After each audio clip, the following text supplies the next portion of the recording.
I think, do me a favor, guys. Next time, when you walk in, turn all the lights on. That way, when I come in, I can do this and feel like I did something. That would help me a lot. Because now this is normal. Okay. Yeah. Have a topic for Foster at the top tonight? Yeah, I just sent it out this morning. It's going to be, is it actually beneficial to act justly? And if so, how? And how do we answer what is effectively Glaucon and Adeimantus' challenges, right?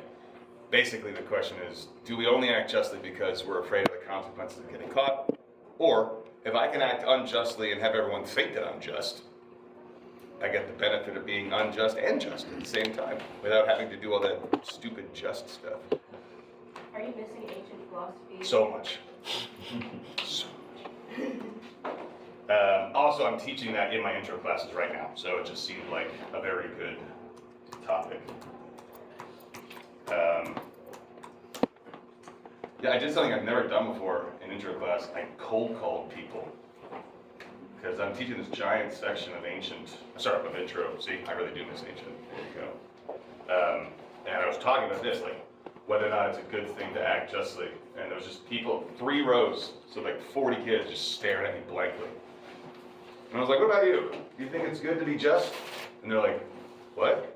And I was like, do you think it's good to be just? Like, I'm sorry, I wasn't listening. I was like, no, I don't care about that. Just you personally. And they're like, I don't know. I was like, you don't know if it's good to be just? Well, I got pissed off. A riveting class. Yeah. I mean, the kids in the front are great. But can't abide that. So. Yeah, it's those kids in the back that are the problem. Exactly right. Talk all the time. I mean, wish. Dr. Too Big cold calls people with like our attendance cards. Really? Yeah. How's that work? Like he'll have the card in his hand, he asks a question, he'll just say the name of the person No, like over his shuffle through. Yeah. Yeah. Get out of town. That's fun. For an upper level philosophy class? Yep. This is critical thinking. Yeah. He did that in philosophy and math sequestration as well. Wow. Good for him. Good excellent way to make people think without learning. Yeah, I mean, I get the whole, a lot of these kids are taking it for a, core requirement thing, but I remember it's similar like when I started doing oral exams, which I've stopped doing oral exams because I'm not doing that for 120 kids in an intro class, but yeah, I know. But I started doing oral exams and some kids are like, oh no, I can't do that because I get nervous at oral exams. I'm like, yeah, I don't care. Get unnervous. Like, you're gonna have to go do job interviews. Like, you can't tell your interviewee, like, oh no, I get nervous. I'll just write in my answers. Like, that, you won't get the job. It's just a fact. So, yeah. How's it going? Welcome, welcome. I had to work in my lifestyle interview. They were like, it's okay, slow down. Yeah. Breathe. You're good. Yeah, I mean, it's a nerve-wracking thing to do, but you have to get used to it. So, Dr. Tubik cold calls people. That's fun. You guys are doing great, so I probably won't do that.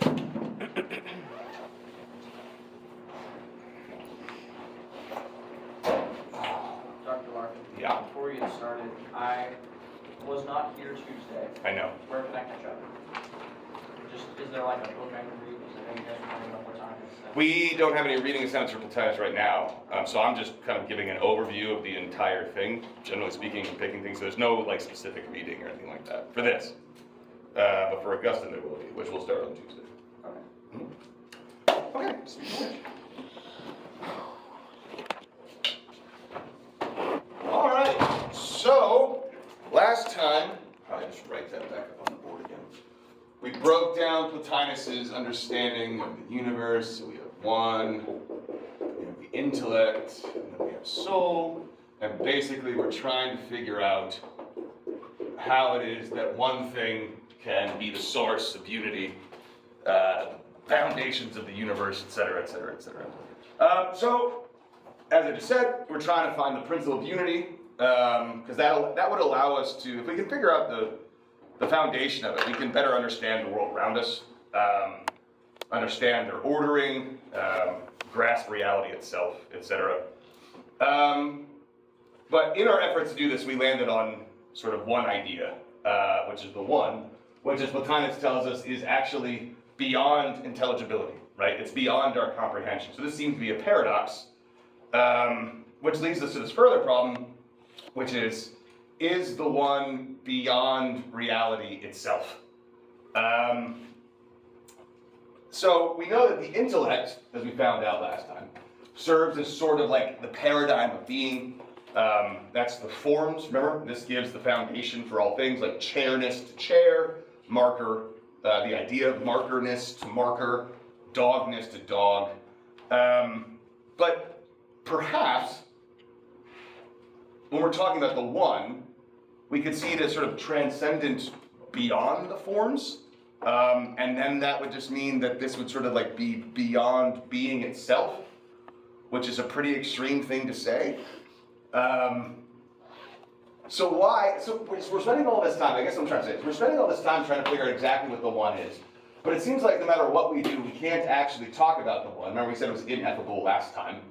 So why not just stop at the intellect? Why couldn't the intellect be that perfect unity that we're trying to achieve? And the reason Plotinus gives for this and why there has to be something beyond the intellect is because the intellect is not a total unity at all. So the intellect does think about all the forms, right? So chairness, dogness, humanness, courage, beauty, which means already it's a multiplicity, right? It has the qualities of changing from thought to thought to thought to thought, and each thought is a different aspect of itself, right? So we can say, imagine that each of the forms is like an attribute of the thing, and it's looking at itself through these different lenses, which is already a multiplicity and not simple, right? If it has all these varying parts, it's a multiplicity. But this is where it gets more fun. Further, the intellect itself is a form, right? So think of it as like the set of all sets. So it's a form, and it does think about all things, which would include itself as the thing that thinks about all things, which means it is both the subject of thinking, but also the object that thinks, which makes it a multiplicity just inherently. So it can't be the one, because it's already two different things. And that's a problem. So, the intellect, as Plotinus puts it, is then this is my favorite thing he does. He's like, the intellect is a one many. Welcome to philosophy, everybody, where things are clear as a bell. Now remember, if you're going through this, I forgot to post any of it, so if you guys want to write up Plotinus, it is very challenging. If you wanted to look it up, if I just get lazy and never do it. So it's the Enneads, which just means the nines. If you want to go through it, just read through it. There's also tons of guides online that can kind of help you through it, because it is really, really fascinating stuff, and it's a way to write about things as like the origins of a lot of the things we're going to be talking about in medieval philosophy as well. Okay, so what is an alternative way to think about this? So what if the forms, right? Because the way we're thinking about it right now, the forms are sort of inside the intellect, right? Think of them as like thoughts within the intellect. But what if the forms weren't within the intellect, but were external to it? So this is how Plato actually sees it, right? So Plato sees it in a dialogue called the Timaeus, which is very, very long, very, very weird. And it's weird because in the Timaeus, Plato describes this like origin of the universe that he never talks about ever again and never before. And in that origin story, we have this character called the demiurge, which is like a god of sorts. And then the demiurge, look, there's all this matter that's just unformed. And then there's the forms, and basically like an artist, he looks at the forms and then he tries to like recreate all the things in the world based on looking at the forms. So the forms are external to him thinking about it. They're sort of like free-floating ideas, right? And that's how Plato sees it, but Plotinus doesn't like this idea. And he wants to say instead that the forms are actually identical to the intellects. Like the intellect and the forms are one and the same thing. And the reason he gives for this is as follows. I'm going to break this down slowly. Whatever grasps an external object only has a representation of that object. So for instance, if we all look at that clock, right? Hey, what's up, man? I'm trying to grasp that clock, and then when I close my eyes, right, I only really have in my mind the sort of visual image of the clock. I don't actually have the clock in my mind. It's completely separate from me. But the problem with that is that can create errors. So without looking back on it, what time exactly was it when you looked at the clock? Just imagine what you saw when you looked at it, and tell me what time it was. 11:07. 11:07, okay. See? And this is already the problem, and you just looked at it, right? So have you ever looked at something for a while and you thought you remembered it perfectly, and then you saw like that image again, like a memory of some kind, you saw it again, you're like, that is not at all how I remembered that happened, right? And this is the problem, is that when we have these images in our mind, we can get errors. So in other words, a further principle, Plotinus argues, is needed to guarantee that the things we think we're seeing or remembering are actually accurate, right? And this, for sensation like that, comes with reason. Like, so our ability to determine, yes, this is actually what I'm seeing. So think, in terms of medieval philosophy, this is going to be really important when we think of something like miracles, right? So if we witness something with our senses, and we think that we see something, then later, instead of just buying into that, because you're like, well, I thought I saw the sea literally parting like this, we need to go back and think about that rationally to verify, like, yes, I actually did see this way. Can anyone see any problems with that, though? What do we also need? Not just like our version of it, but if we're trying to verify whether or not a miracle happened. Another witness, which is another sensation. Right. And they're relying on their sensations. And they're using their reason, but they need to have other evidence, which is starting to sound like what? An infinite regress. Right? So if we have to go external to have any of this input at all, we're basically going outside of ourselves, which then needs to be verified, which then needs to be verified, which then needs to be verified. But if the intellect is identical to the forms, it's not thinking about something external to itself, it's thinking about itself. So for Plotinus, we actually eliminate this infinite regress of every single thing, like, okay, I saw this, and I saw that because of this, and I saw that because of this. It's just already inside, complete and total. Does that make sense to everybody? Trying to find a way to write that. It's just the intellect thinking about itself avoids the infinite regress of requiring validation from external sources, basically. It doesn't need anything outside itself to verify what it knows. Now that's really, really confusing, of course, but that's just the way that he solves that problem, and also why he thinks that the intellect needs to be self-contained, right? So that's, yeah, go ahead. Does that just default back to circular reasoning again? It might. No, I'm glad you brought that up. It could. So explain that. Oh, you mean explain? Yeah. Oh, I got this like, instead of the infinite regress, it's like, well, the being is not going to go any further backwards, or like, what I say, but it's like it's going to constantly think about itself, like it's looking in a mirror, basically, forever. It's like, so. Exactly. So it could run the risk of being circular reasoning, for sure, for that exact reason, right? So even though we're not going external ourselves and causing this like chain of causal reasoning, we're just sort of reflecting on ourselves, and yeah, we're verifying it through ourselves, which verifies it. But there's another problem that arises, and this is all just more foundational stuff, and then we're going to get to the fun stuff like problem people. So there's another problem arises, which is if the one is the source of all things, how does it produce other things? In other words, for those that were ancient, you may remember my buddy Anaximander and something called the apeiron. So, just like Plotinus was sort of borrowing from Parmenides to talk about being and non-being last time, you remember this? He's also running into another issue that can be explained through a philosopher whose name is Anaximander. And Anaximander is trying to figure out the origins of the universe. And he says, well, whatever is the source of the universe can't itself have any attributes at all, right?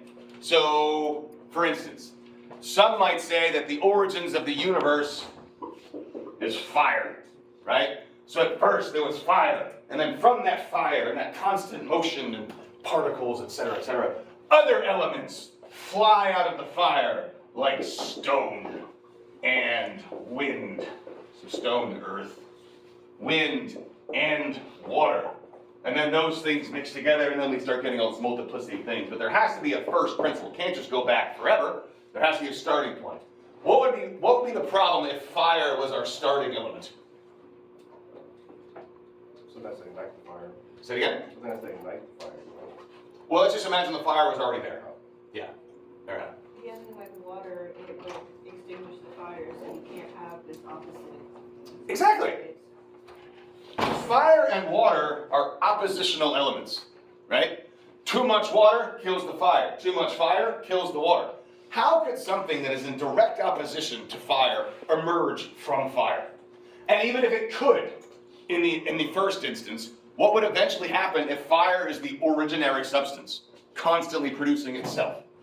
Eventually, even if water came out initially, eventually fire would destroy all water. So what Anaximander is getting at is, whatever the originary principle is, whatever the originary substance is, it can't itself have any properties whatsoever, because those properties would end up over time winning. And we're in balance right now, right? We've been in balance for millions of years. So obviously there's not like this ever encroaching fire. Well, they're technically with the sun, it sort of is going to happen like that, but that's besides the point. So what he says is, there must be this originary substance, which he calls the aporon, which itself has no attributes. It's completely neutral. And he describes it as like sort of swirling around or whatever, and then from this motion, like, for instance, fire and water, or hot and cold, come off simultaneously in equal parts, in equal measure, and then they mix together and create other things. Yes, there should be questions. Go. Wouldn't swirling around be an attribute? Yes. But there has to be an explanation for motion and how it starts. So, like Aristotle after him, he's like, it just always was moving. It has to be. Otherwise, how would you explain how that happens? Then how did he explain stillness? As with what? How did he explain stillness? There is no stillness in the world. Even right now, I'm moving. Nothing is completely still at Cornell. Because even us in this building, it seems like we're not moving, but the earth is flying millions of miles an hour, right? So there's always motion. It's always constantly moving. And so even within our bodies, everything's moving. The real question is, how does something, you did it. The real question is, how does something that itself has no attributes produce things with attributes? And that's the problem. And that's the question here. So for him, if the one is the source of all unity, right, but it doesn't have any attributes, how does it produce other things? If it's a completely singular thing, how does it produce a multiplicity of things? Any thoughts? It's a really hard question, I know. I'll give you a hint. Jesus. It's not actually Jesus that does it for him, but that's your hint. It's similar. Is it a logos? What? A logos? Sort of. Okay. Yes? Let's go into like the idea of the Trinity and how like Jesus is part of God. It's like the same thing, different. Mm-hmm. The one many kind of mindset, like that. Is that kind of what how that relates to the Uh-huh. subject at hand, where it's one thing, but it's also. So, similar, yes. So basically, for Plotinus is not Christian. But the solution he comes up with starts to sound very eerily similar to what then ends up becoming the Trinity, right? So, the one, the simple one, allows an equally simple principle to go forth from itself, right? Which then, so think of the one It's just, it is what it is. That's all we can say, remember? And then it allows an equally simple principle to go forth from itself, but then this thing wants to reflect back on what itself is. So think there's God. God sends Christ into the world who's reflecting back into God, which is what it is. But it's looking back at itself. And when you look back at yourself to reflect upon what you are, you start to ask questions. And those questions that you ask start to form the forms, the different ideas, the different lenses, the different ways through which we can see the world. So the forms basically are the product of the one looking back upon itself.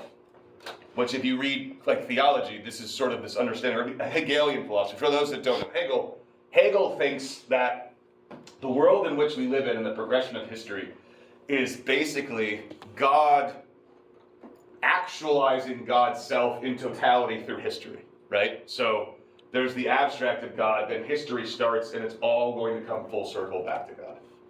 This is a very similar idea, that the one, think of it in terms of God and Jesus, but it's not here. You can see where these ideas come from. So it tries to grasp itself, basically, making itself an image of the one. It then generates and forms its own ideas in a single act of thinking that sort of imitates the simplicity of the one, and that would be the intellect, which again is all of the forms inside of itself. I know this is super complicated, but then reflecting it. So think of the one as all things, but not one of them. Sort of like God. Think about that. We think about God within a Christian terminology, right? Especially like deep Christian theology. And your everyday surface level Christian understanding of God, God's like your buddy, right? It's like Santa Claus, basically. Up there, hanging out, talking. I don't know, I've never been there. And when you get into the deep, like, real sort of theological approach, like metaphysical approach to God, you start talking about terms of God in terms of like omnipresence and omniscience and everything, everywhere, all at once, and yet still one thing, right? Containing the multiplicity of all reality, but contained as one thing. Then somehow separate from that thing, which, again, you can see how your head starts to spin, but I'm doing this now, we're talking about the times now, so that you guys sort of get a taste and get used to like the kinds of things that these people are going to be talking about. And you can see how Plotinus just kicks this all off. But I know it's hard now, but the more you think about these things, it'll start to like crystallize and make more sense. Yeah. I guess my question is, did the one do that on purpose? Or Oh, that's such a good question. Because like you're talking about like with Hegel and Geist created the material to understand itself. It did that on purpose. Did the one do that on purpose? We're going to get there today. Oh, okay. I promise you. I promise you, we're going to get to questions of necessity today. Okay. But let's not jump ahead, because I wrote my notes out this time. Yeah, Ariana. I have a question. So I wrote the forms are created through the simple principle reflecting on the one. Is that right? Yes. Yeah, think of it as ways in which the one can, it's not the one, but like the principle sent off from the one, the ways in which it reflects back upon itself. So it's like, imagine, the way I always envision it, and this could be off, but this is the way I try to see it. It's like, imagine looking back at yourself through different lenses, right? And each lens you look back upon yourself through is going to give you a different angle, and each one of those angles is basically a form, right? Then do the forms become subject to change as thought? Can't. Right. Right. So they're already sort of there the second it's there. Yeah. Right.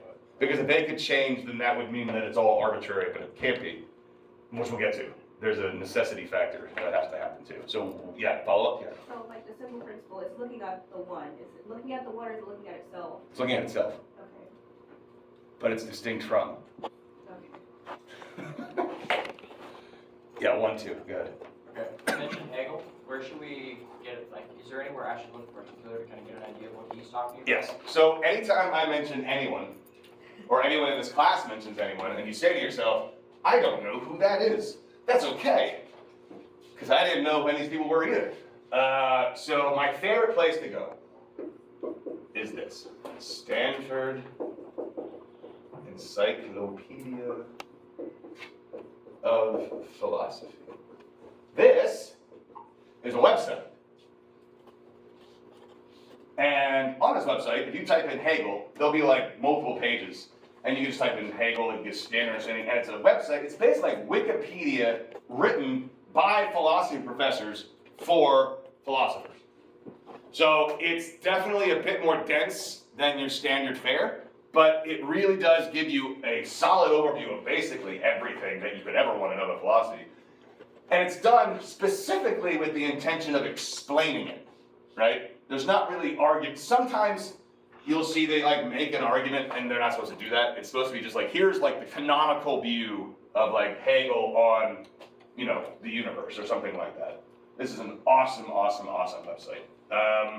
Other things you could look up. There is a book series if you really want to get into stuff. And they are called The Guides for the Perplexed.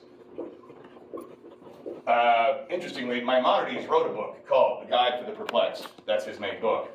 But this company started a book series called The Guide for the Perplexed.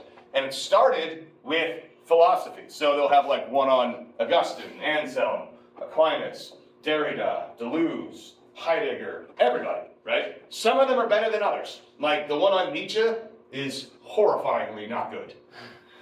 It's just so badly written and it's really hard to understand. Like I've tried, like this is not a good book on Nietzsche. But like the one on Plato is fantastic.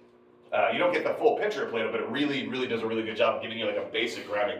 These books are essentially written by philosophers for upper level philosophy students, grad students, and professors who have never, like, let's say, Derrida. I've never really read much Derrida, so if I wanted to, I would start with that book on Derrida, and then I'd go back and I'd read Derrida, because now I have a foundation for it. Dr. Fry wrote this series book on Arendt. So that's how much of an expert on Arendt she is. Is anyone taking Arendt? Mm-hmm. Yeah. You're taking the class with the one who wrote the book on how to understand Arendt, which is pretty awesome. So if I ever mention somebody or anyone mentions someone, you're like, I don't know who that is, start here, and if you really want to dig in farther, pick up the book. They're like $20 each. And the person we just mentioned, for those that want to spell it, it's Hegel, who is really important to understand if you want to understand Marx. Okay. So, we'll get to your question in a second. And you had a point. Oh, I was just gonna say, so for the one, is the separate but same one that's looking at it from like a distorted view, or is it looking at like itself in the purest form? Well, Like, so that's a really interesting question, because it would seem to me to be the case that it can't look at itself in like the purest form, because it's already looking at itself as distinct from itself, right? So instead of looking through like a normal mirror, it's like those weird funky mirrors. Funhouse mirror, yeah. Can't get the full pictures, because remember, the one seems to be, well, the intellect theoretically on its own could understand the one, but we can't ever get to the position where we can understand how the intellect understands the one. That's like saying we'd understand how Christ thinks, right? Which is a problem, because then you'd be saying you understand how God thinks, which is probably a bigger problem. But that would be the idea. Like, it's never going to be a clear picture, because it can't, because it's already coming at it from a multitude of lenses. Whereas the one itself is completely unified in one. Does that make sense? Yeah. So even if what it's looking at, it's kind of like looking at taking measurements, I don't know. I'm trying to think how to explain this properly. Any particular object can be explained through a series of different measurements, right? Weight, color, whatever, right? Heat. Any one of those measurements is going to be a correct statement about the thing you're talking about, but it's not going to give you the whole picture. And there's no singular way that we can understand the full picture without already thinking about it in terms of all these multiple parts and multiple angles. That's the issue.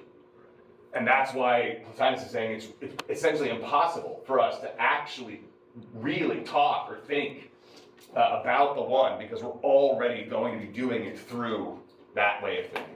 We can't think about things as singularly or as unified as that thing actually is. We make up words like the one to explain it, but we actually don't know We can't actually know. And that's a really important point too. When we get later to somebody like Maimonides, as you'll see, so he's a Jewish philosopher, he effectively argues slowly throughout his book, eventually comes to this conclusion that we can't actually speak about God. We can't actually say anything about God, which for reasons I'll explain later. So he's like, the best thing that we can do is regarding God and describing God would be to say nothing. But that's not, he says, but that's not a very good way to spread a religion. So we need to make up ways to talk about it that aren't actually accurate, but they're as close to accurate as we can get, basically. And I'll explain how we get to it. But like my point of bringing this up now is that this kind of thinking that we can't actually talk about God is a very common thing in the medieval period, which is baffling, right? Because people talk about God today all the time, or at least they think they are, right? And so just that distinction is really, really important. Okay. So important to note here then, the intellect does know whatever there is to know. And by that, what he means is you cannot know things that cannot be known. Right? So, can you know something about something that isn't? No. In order to know something, that thing that you know has to exist in some way. And the intellect is that which knows all the things that can be known, which means it knows everything. So everything that can be known, all things that are, all things that can come to be, etc., all of that is housed in the intellect. Down to your point. And this seems a bit mysterious, and the question that Stephen asked is, and because Plotinus points this out, Plotinus says that this actually happens necessarily. Right? That the one is sending out a unique principle similar to itself to reflect back upon itself, to come to know itself, as it were, happens necessarily. So the metaphors that you might want to think about when this is necessarily and how this would work. My favorite, this is a metaphor that's used a lot to describe God in the medieval period, or at least how things would work metaphysically with God and the world and knowing. Think of it like, okay, I can't draw for shit. I just realized that when I stood up here, because I was like, I'll draw a fountain. I don't like to do that. Okay, all right, so that's the base. Okay, and so just imagine water, right? Just flowing out, and then the water will fall, right? Wait, no, it can't fall that way. It's gonna fall into itself. So it falls into itself, right? Which is the pool, and then this water goes back up through. So a fountain is just constantly sending itself out and then coming back up through, just constantly recycling like this, right? Or think of like light just overflowing from the sun. It's just constantly coming out, constantly pouring, overflowing, etc., etc., etc. And this is just happening by the nature of what the one is. The one is the kind of thing that is just emanating itself all the time. It is the foundation of everything. But the question that becomes, and you asked this question earlier, does this not remove choice from the one? Right? Or is this act of creation just simply random? Right? So choice for the one to create, to serve as the foundation for everything, would imply that it's kind of random. Right? In other words, if we're going to buy into the idea, think about Old Testament Genesis stuff, where God created the universe, right? That seems entirely random. Seems like, and why is it random? Because God chose, and God chose to create the universe in a very particular way. But like, why that way? Why not a different way? And even if you're going to say things like, someone like Leibniz, I'm just going to write down everyone's name when I say it. Leibniz. So Leibniz is a German philosopher who argues that the universe that we live in must necessarily be the best of all possible worlds, because God is infinitely good, and God wouldn't create a universe if there was a better one to create. That's just not what perfect things do. That's like, on purpose, writing a worse paper than you are capable of. Like, and I mean, like, you wrote the good one, and you're like, and now we fuck it up. And then you turn that one in for shits and giggles, right? Like that doesn't make any sense. You wouldn't do that. That'd be like God being like, I could do the good one, but let's just see this like C+ version, right? That doesn't work. So, but the question then remains, even if we're going to say that God, by God's nature, wouldn't create a less than perfect or a less than ideal world, we still have to account for like why then? Like why that moment as opposed to the next one or the one before it or 1,000 years later? Like why that moment? That seems utterly random. Or is God's act of creation utterly necessary, right? Kind of like fire giving off heat, like I said. And this itself is also going to be a major theme throughout the course. Like whether or not God acts arbitrarily, which sounds like a negative word, but arbitrary action seems to imply actual free choice. Or does God act out of necessity, which robs God seemingly of free will? Because if God acts out of necessity, then God isn't acting freely. If you necessarily had to come to class, you are not freely here. And I don't mean like because there are consequences. I mean, you wake up and you're like, I don't want to go to class. And the universe pulls you here backwards and plants you in the chair. Like, that's necessarily attending class. That doesn't seem like there's any free choice at all. Yes? So, I don't understand the idea that God's creations have to be perfect. Does God not contain imperfection? He contains everything? Well, God can't contain imperfection because imperfection is not a thing. It's a lack of perfection.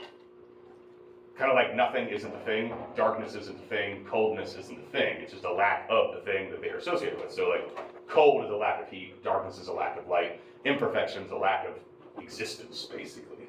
So anything that comes from God, we're going to get into the problem of evil and Plotinus as well. I should probably stop calling it God. We'll get there. But there is an explanation that also gets taken up by medieval philosophers as to how bad things can exist in a world if they're coming from an ultimately good source. Yes, that's a good question. Yeah, Ash. I was gonna say something like that, because you asked, what did you ask exactly again? Sorry. I don't know, it's been 10 seconds. Because it's fair. I don't know, because Jesus died on the cross for the sins, which inherently we're supposed to make us like washed away, which wouldn't that make us perfect, but we're not inherently perfect at all anyway. Yeah, no, we're still not perfect. Nothing is perfect. No. It's just God wouldn't make a world that isn't the best possible world. Yes? Going back to the point of like, was the world created out of like necessity or like arbitrarily? Uh-huh. I think it was last semester at the brewery when I forgot his name.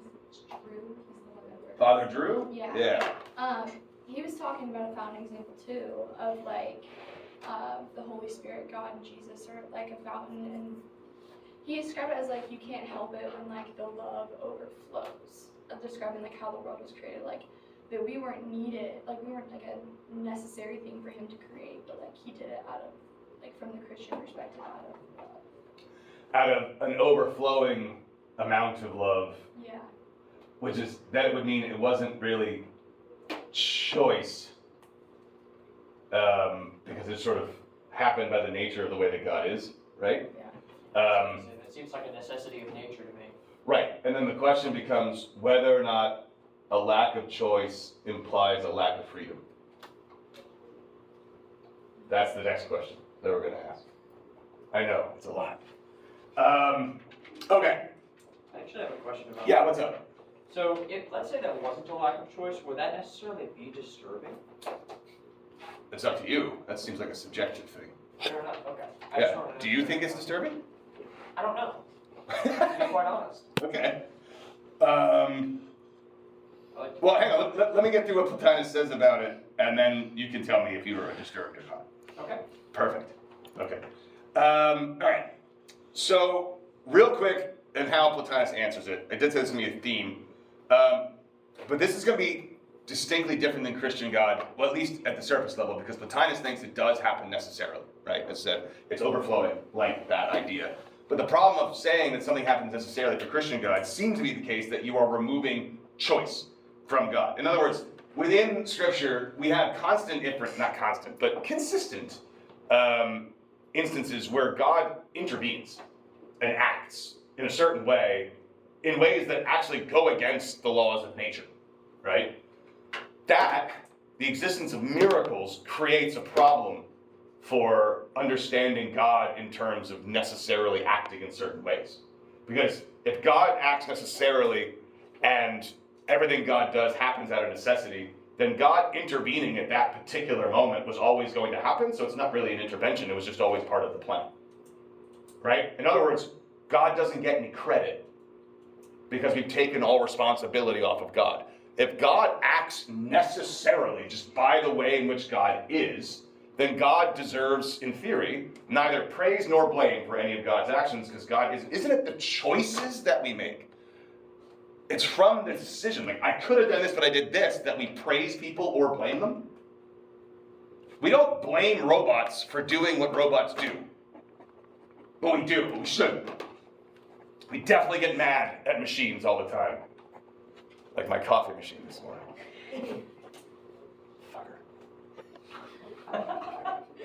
My Nespresso machine broke. I know. Yeah, I'm a little shook up over it. Sorry. So we don't blame or praise robots. Like if you code a software program to do a certain thing and it does it, you don't go, oh, good for you. Right? But humans have a choice. God theoretically has a choice. And that's when we praise or blame God, because God did these things. But if God's just necessarily doing things out of God's nature, then it doesn't seem like God's choosing to do anything. And that seems like a problem, especially when we consider that Christianity is based, as a foundational principle, on the choice to love God. If we had to love God, then there's no real praising. You're not really, but it's the choice. You decide. In fact, you could argue that is why God gave us free will, so that we could make that decision on our own, and that's the decision that matters. And with that comes the potential to go away from God as well. And so this idea that God acts necessarily is a problem, and yet Plotinus, again, is not, hands are not tied, because Plotinus is not Christian. But you can see how these ideas that Plotinus is putting forth become deeply influential upon early Christian writers in particular. And so that's why I wanted to teach this. I'm glad that we're going through this, and I know that it's really, really, really hard to get through. But to answer that next question, one more point on this. Unlike God in the Christian thing, the one is not connected to the universe. It's removed from it, right? Whereas God can intervene apparently and create things, literally create things. That doesn't seem to be what the one is doing. But Plotinus does say that the one is free, even though it does what it does out of necessity. So how does that work? How could one act out of necessity, absolute necessity, so there's no choice, but it's still free?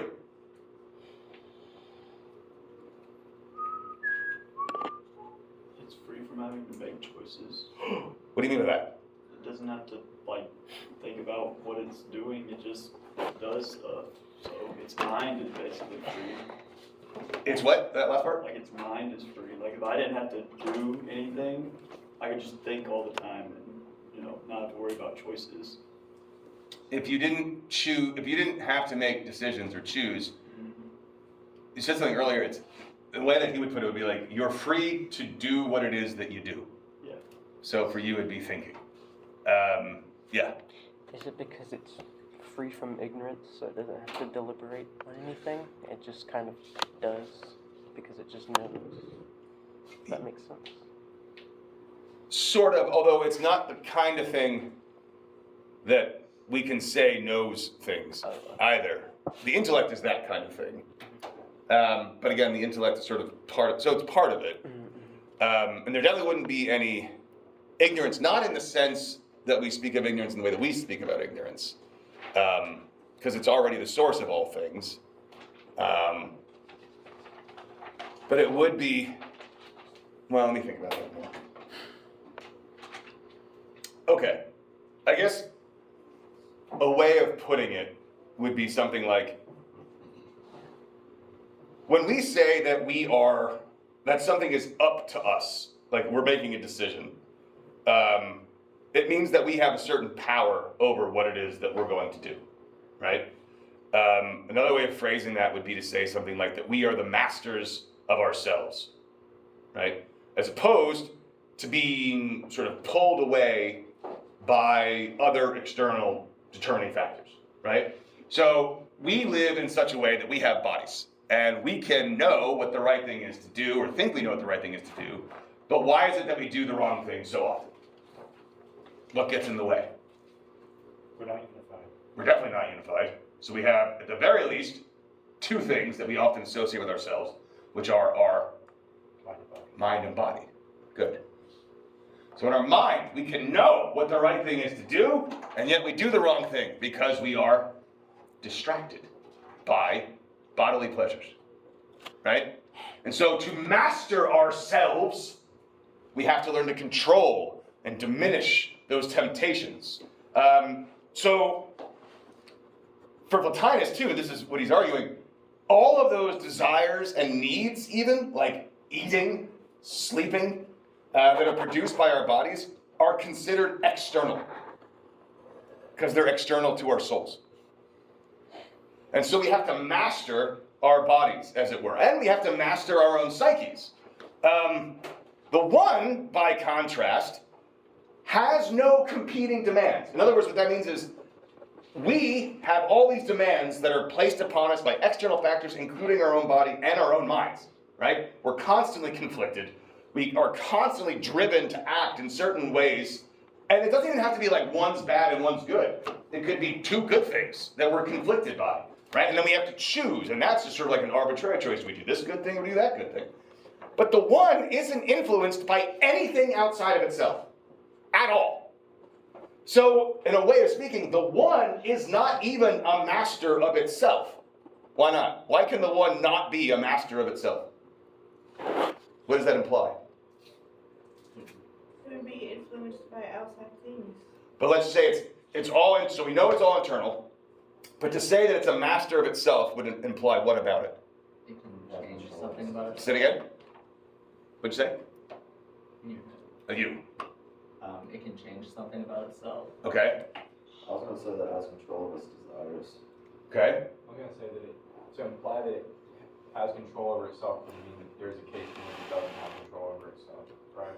Right. And so all of these points point to the idea that if I am the master over myself, I have to be the master of something outside of myself. Because if I'm just myself, then what am I master over? Competing desire. No matter how we spin it, to say that I'm a master of myself means there's something conflicting with myself. So the one can't be a master of itself because that implies a duality. That there's a thing distinct from itself, even if that thing is a desire, that it somehow has to master. It's just unified, clear thinking, no conflict, just straight ahead. So Plotinus is actually closer to the Stoics, which again you should also look up. This just gives me a reason to stand up. Right? The Stoics are interesting because they believe that everything that happens, like everything that happens in the external world happens necessarily, right? Everything is fated.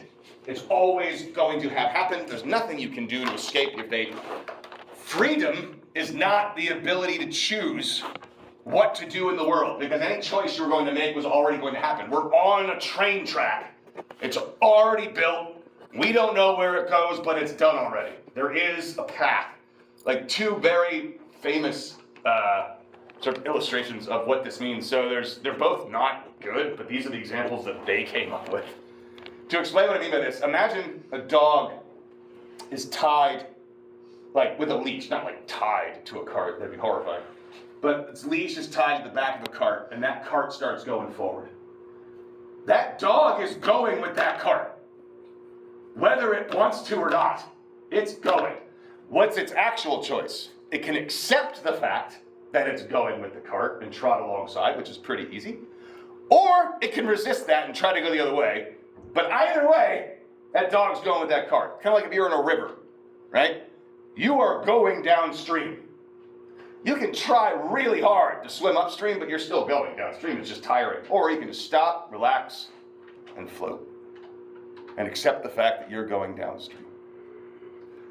Or, the more horrible example.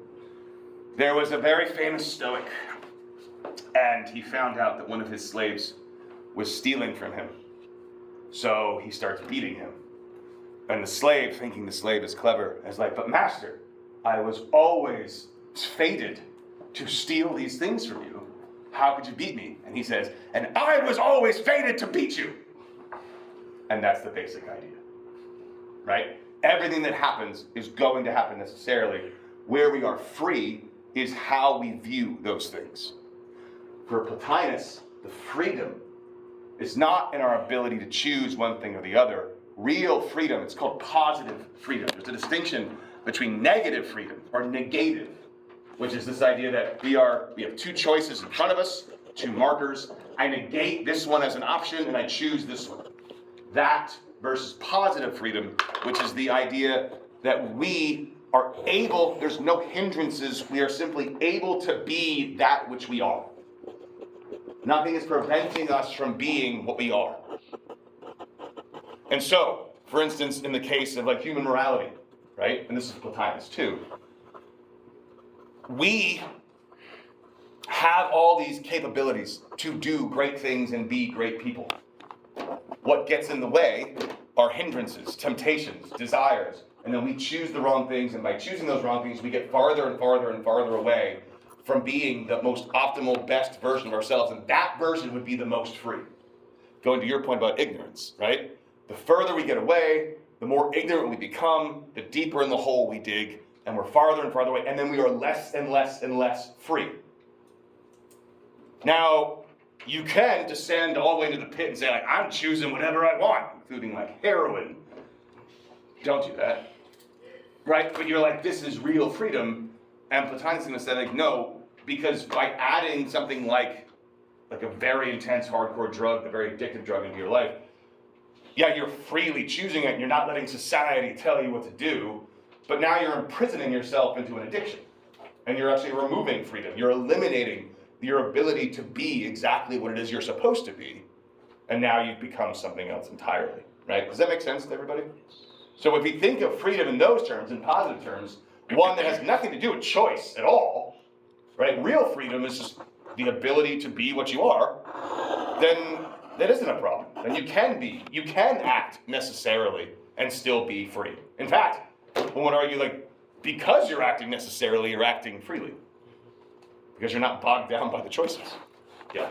I was going to just say that example, because you said something about you're not being pulled to class, but it's like sometimes whenever you're not like doing the thing you're addicted to, like you're pulled to it. Yes. In general, you're just like you feel pulled.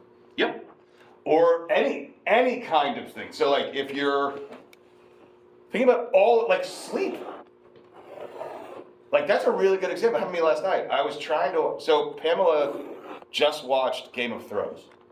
Like all of it. I jumped back in at like season 3. I already seen it.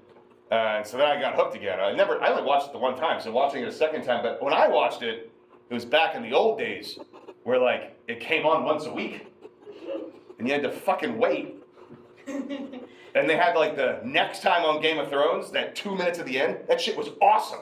Because you're like, I can't wait for that.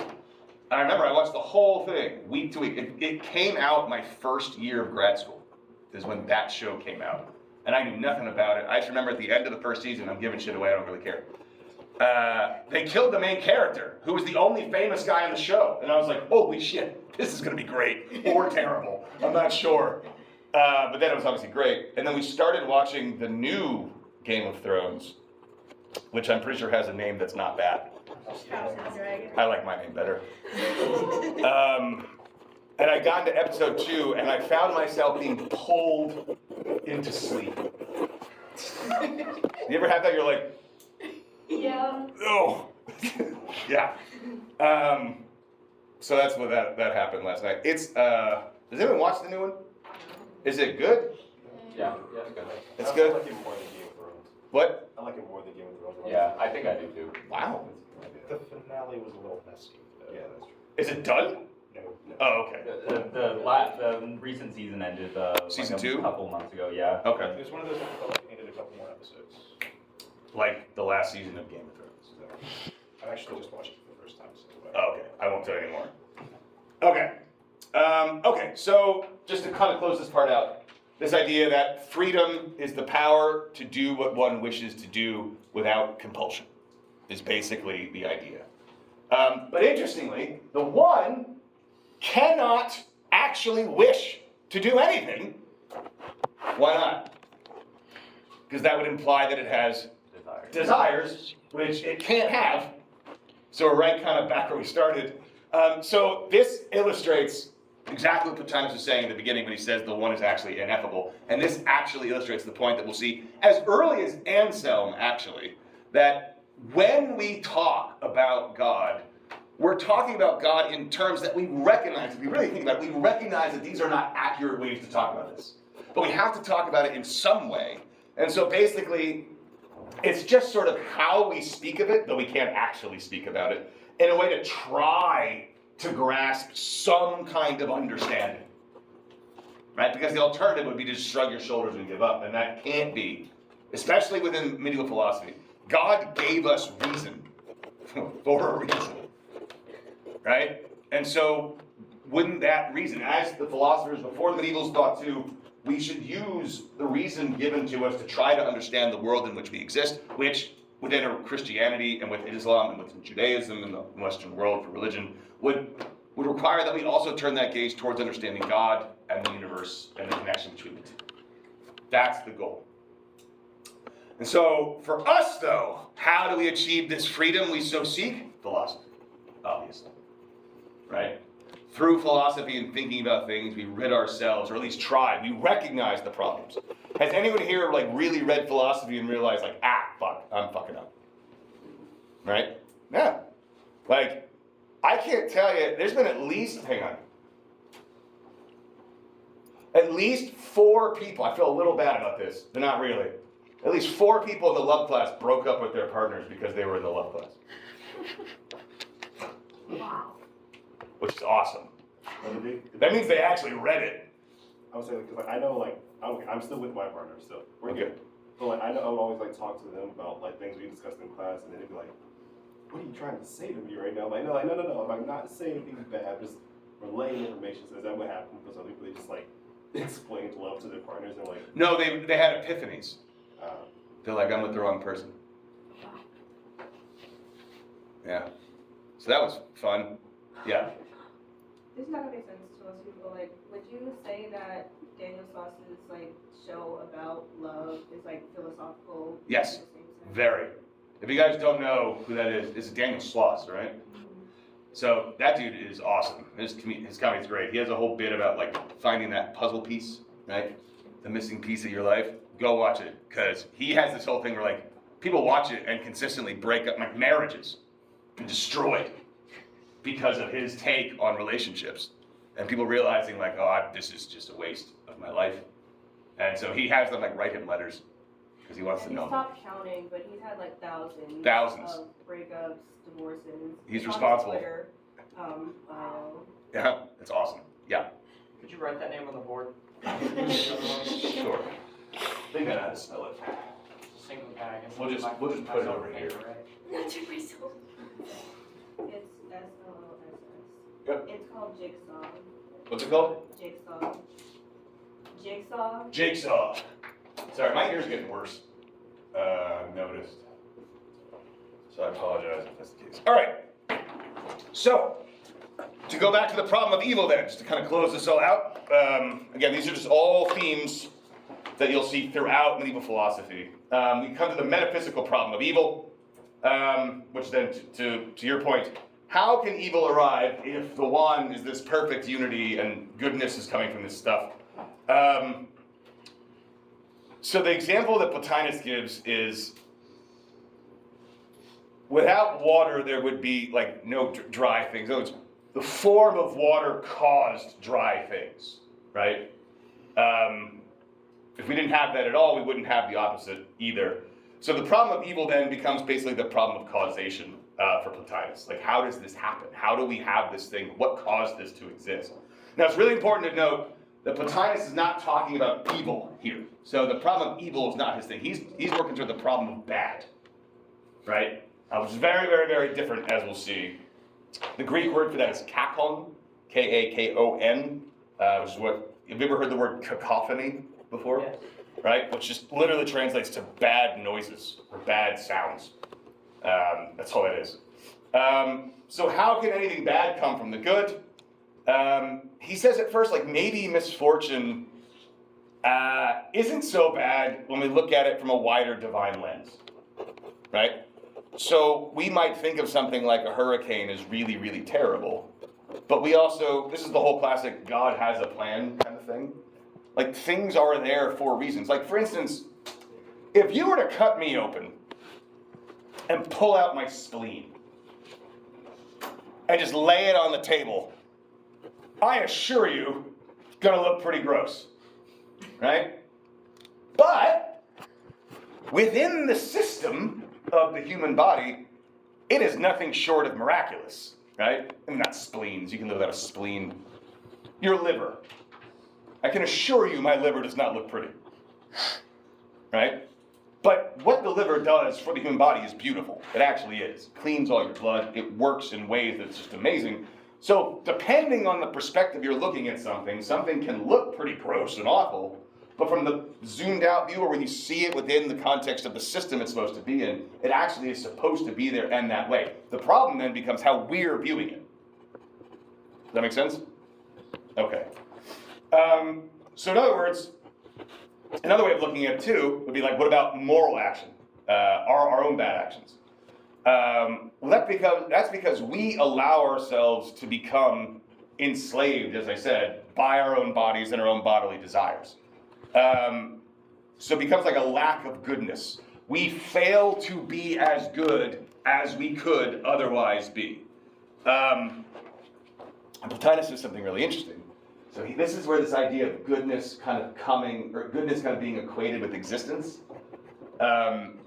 If something lacks all goodness entirely, he says, it could not exist. So take a person, right?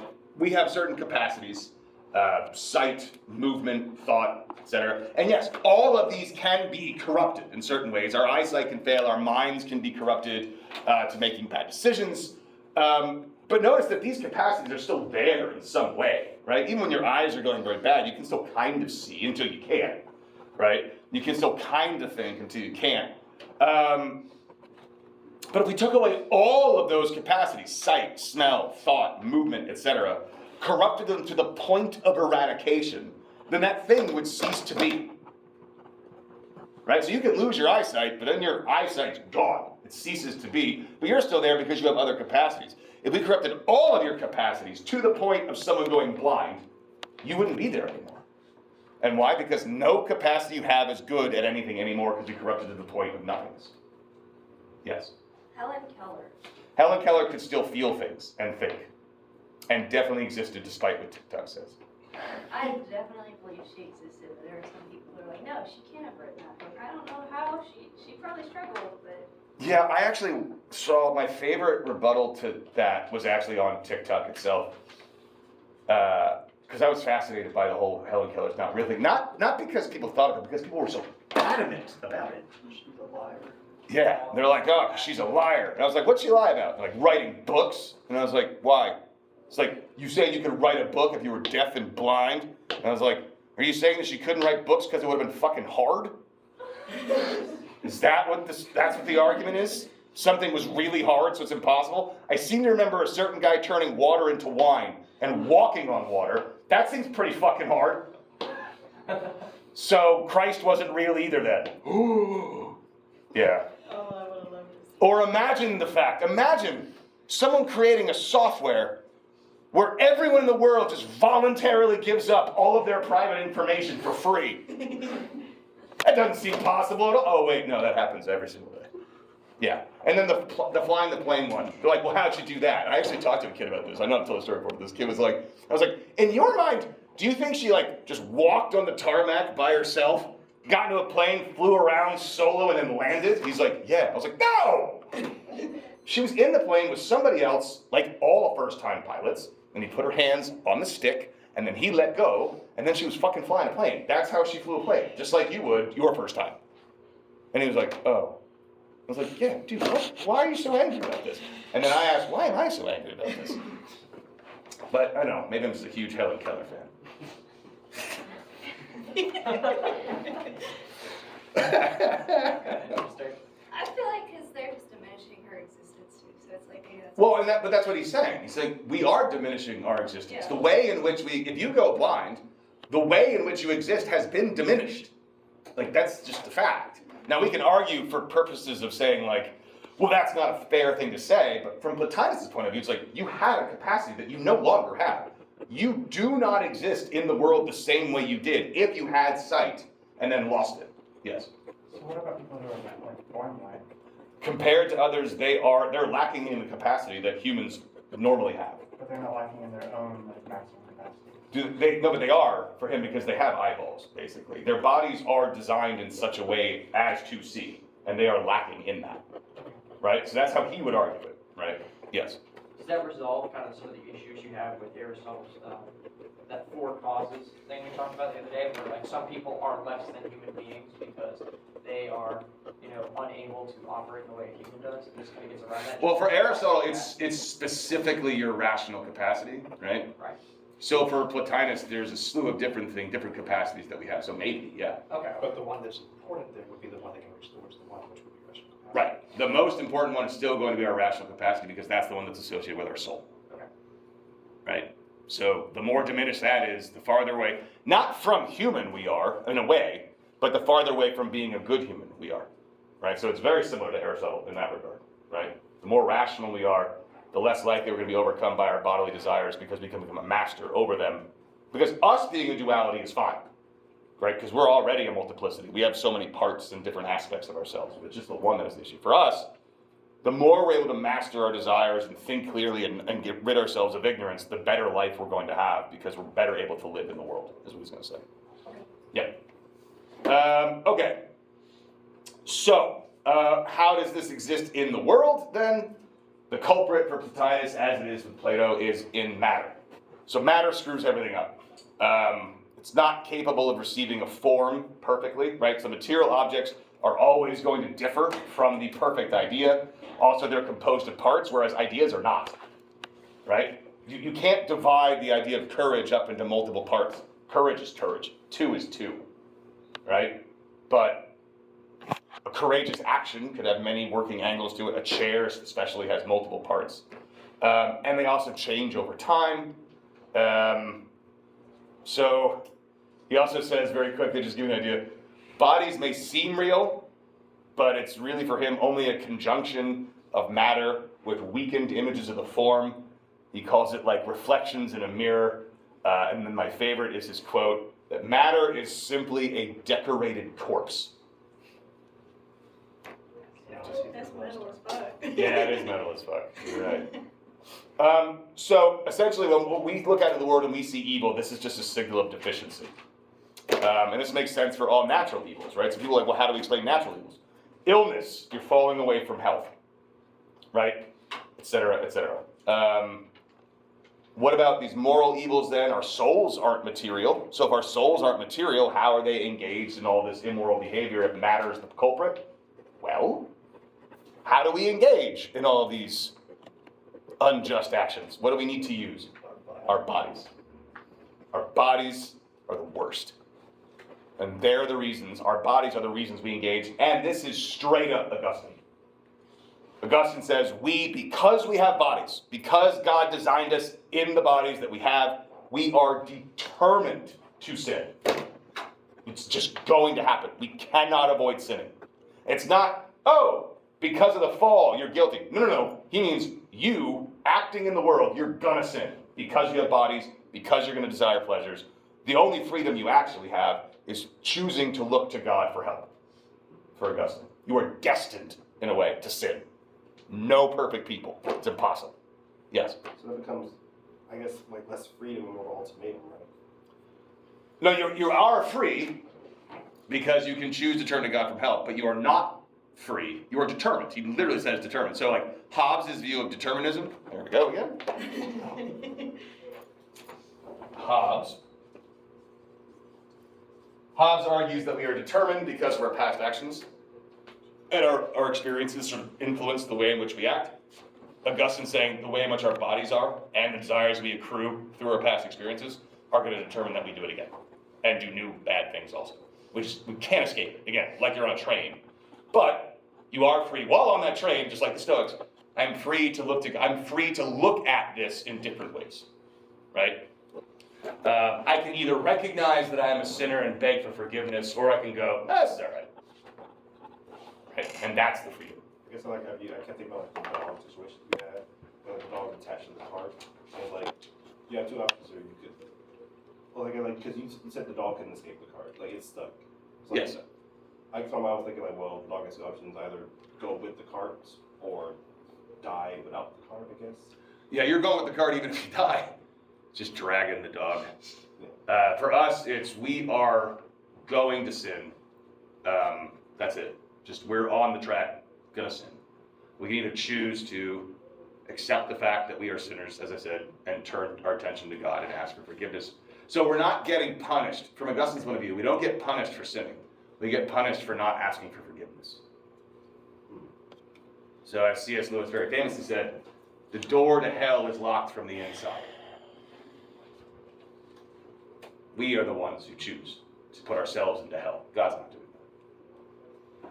Which kind of is an interesting way of looking at it, and it, again, absolves God of all responsibility. And this is one of the conflicts that we see when we get to medieval philosophies. When we talk about God in these terms, we talk about things in these terms. Are we absolving God of all responsibility, right? Because if God is God, it seems like God is responsible for everything. This is Kierkegaard's problem, right? Kierkegaard's problem, God damn it. Just so everybody knows how to spell all these things.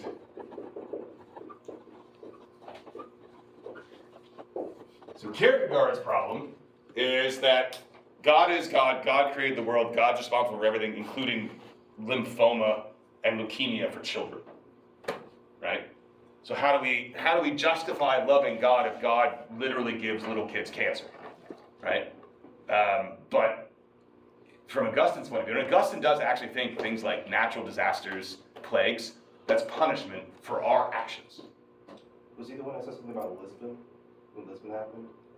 I don't remember. It was somebody who had like a writing about Lisbon after Lisbon had the flood and earthquake and fire. It was like, well, God simply said it was their time, and it benefits other people now that Lisbon has been destroyed.